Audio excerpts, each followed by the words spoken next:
¿Vio o no vio Undiano el pisotón de Busquets? Ponemos en funcionamiento nuestras cámaras para que ustedes juzguen. Cámara 1. Se produce el pisotón y ahí está el colegiado, mirando la jugada. En su plano de visión parece no interceder nadie. Desde la cámara 1 queda claro que Undiano pudo ver el pisotón de Busquets a Pepe. Cambiamos de cámara, nos vamos a la 2 y ahí nos surgen dudas. Desde esta toma parece que Alves le intercepta la visión, aunque vemos que en su aproximación Undiano tiene puesta la vista en Pepe. Buscamos la visión lateral con la cámara 3.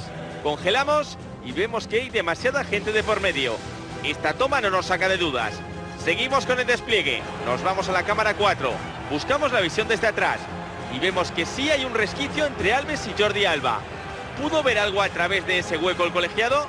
Queremos más. Cámara 5. Esta no nos saca de dudas, no nos vale. Pinchemos ahora la cámara 6.